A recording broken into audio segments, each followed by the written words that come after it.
ओम शांति। सुनते हैं आज की रात्रि कहानी। रात्रि कहानी का शीर्षक है बिना खर्चा सुख। डिप्रेशन ग्रस्त एक सज्जन जब 50 साल की उम्र से ज़्यादा के हुए तो उनकी पत्नी ने एक काउंसलर का अपॉइंटमेंट लिया जो ज्योतिषी भी थे। पत्नी बोली, ये भयंकर डिप्रेशन में है, कुंडली भी देखी है इनकी, और बताया कि इन सब के कारण मैं भी ठीक नहीं रहती हूँ। ज्योतिषी ने कुंडली देखी, सब सही पाया। अब उन्होंने काउंसलिंग शुरू की, कुछ पर्सनल बातें भी पूछी और सज्जन की पत्नी को बाहर बैठने को कहा। सज्जन बोलते गए, बहुत परेशान हूँ, चिंताओं से दब गया हूँ, नौकरी का प्रेशर, बच्चों के एजुकेशन और जॉब की टेंशन, घर का लोन, कार का लोन, कुछ मन नहीं करता। दुनिया मुझे तोप समझती है पर मेरे पास कारतूस जितना भी सामान नहीं। मैं डिप्रेशन में हूँ, कहते हुए पूरे जीवन की किताब खोल दी। तब विद्वान काउंसलर ने कुछ सोचा और पूछा, 10वीं में किस स्कूल में पढ़ते थे? सज्जन ने उन्हें स्कूल का नाम बता दिया। काउंसलर ने कहा, आपको उस स्कूल में जाना होगा। आप वहाँ से आपकी 10वीं क्लास का रजिस्टर लेकर आना, अपने साथियों के नाम देखना और उन्हें ढूंढकर उनके वर्तमान हालचाल की जानकारी लेने की कोशिश करना। सारी जानकारी को डायरी में लिखना और 1 माह बाद मुझे आकर मिलना। सज्जन स्कूल गए, मिन्नते का रजिस्टर ढूंढवाया, फिर उसकी कॉपी करा लाए जिसमें 120 नाम थे।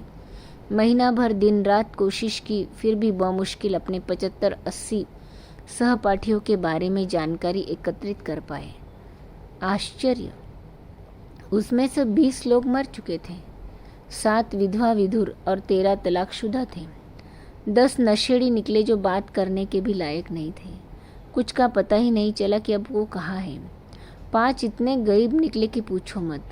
6 इतने अमीर निकले कि यकीन नहीं हुआ। कुछ कैंसरग्रस्त, कुछ लकवा, डायबिटीज़, अस्थमा या दिल के रोगी निकले। 1-2 लोग एक्सीडेंट में हाथ पांव या रीढ़ की हड्डी में चोट से बिस्तर पर थे। कुछ के बच्चे पागल, आवारा या निकम्मे निकले। एक जेल में भी था। एक 50 की उम्र में सेटल हुआ था, इसलिए अब शादी करना चाहता था। एक अभी भी सेटल नहीं हुआ था पर 2 तलाक के बावजूद तीसरी शादी की फिक्रात में था। महीने भर में 10वीं कक्षा का रजिस्टर भाग्य की व्यथा खुद सुना रहा था। काउंसलर ने पूछा, अब बताओ डिप्रेशन कैसा है? इन सज्जन को समझ आ गया कि उसे कोई बीमारी नहीं है। वो भूखा नहीं मर रहा है, दिमाग एकदम सही है। कचहरी, पुलिस, वकीलों के से उसका पाला नहीं पड़ा है। उसके बीवी बच्चे बहुत अच्छे हैं, स्वस्थ है, वो भी स्वस्थ है। डॉक्टर, अस्पताल से पाला नहीं पड़ा है।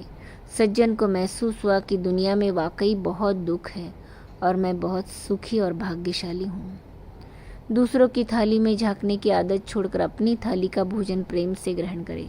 तुलनात्मक चिंतन न करें। सबका अपना प्रारब्ध होता है और फिर भी आपको लगता है कि आप डिप्रेशन में हैं तो आप भी अपने स्कूल जाकर 10वीं कक्षा का रजिस्टर ले आए।